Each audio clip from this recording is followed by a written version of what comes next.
আসসালামু আলাইকুম এভরিওয়ান, কেমন আছেন আপনারা সবাই? আসলে আজকে রাতে কিচ্ছু তেমন একটা খেতে ইচ্ছা করছিল না। তো চিন্তা করলাম যে যেহেতু খেতে ইচ্ছা করছে না, ইনস্ট্যান্ট নুডলস বানিয়ে নিই। আর এটা বানাতে কয় মিনিটই বা লাগে। এটা শ্রিম্প ফ্লেভারের ছিল। এর আগেও এটা খেয়েছি বানিয়ে। তো ভালোই লেগেছে, খারাপ লাগেনি। তো আমি একটু পানিটা বয়েল করে নিলাম। বাংলাদেশের স্টাইলে একটু মানে যেভাবে বেসিক্যালি আগেকার মানুষরা বানাতো নুডলস, তো ওইভাবে একটু খেতে ইচ্ছা করেছিল দেখে ৩ টা নুডলসের প্যাকেট গরম পানিতে বয়েল করে নিলাম একটু।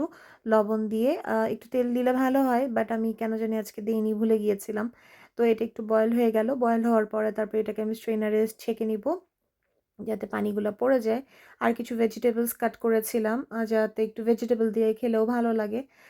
এভাবে করে নিয়ে খেতে অনেক সময় ভালো লাগে, আবার অনেক সময় ভালোও লাগে না। বাট কেন জানি মন ছিল, তো একটু বরবটি, তারপর রসুনের কালি, পেঁয়াজ, কাঁচামরিচ, মাশরুম, দেন টমেটো, আলু, এগুলাকে একটু আগে আমি সতে করে নিব। আর এই পাশে ওই যে ওটা কেটে রেখে দিয়েছি, সেটা হচ্ছে মসল্লাটা, যাতে ওখানের মধ্যে দিয়ে আমি করে ফেলতে পারি। তো এই পাশে এখানে স্ট্রেইনার মধ্যে রেখে দিয়েছিলাম যে এগুলা হয়ে গেলে আমি একটা কাজ করি, যেটা ডাইরেক্টলি অনেকে চুলার মধ্যে দিয়ে ওই মসলাগুলো দিয়ে দেয়। তো আমি আগে ভেজিটেবলসগুলো করে দেন স্ট্রেনারের মধ্যেই হচ্ছে আগে একটু মাখিয়ে নেই এই মসলাগুলাকে। তারপরেও হচ্ছে আপনার ওগুলা সব যখন ভেজিস হয়ে যায় তখন একবারে ঢেলে দিই।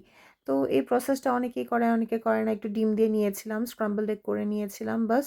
তো আলুগুলা বেশি সিদ্ধ হয়ে গিয়েছিল, তারপরেও খেতে ভালো হয়েছিল, খারাপ হয়নি।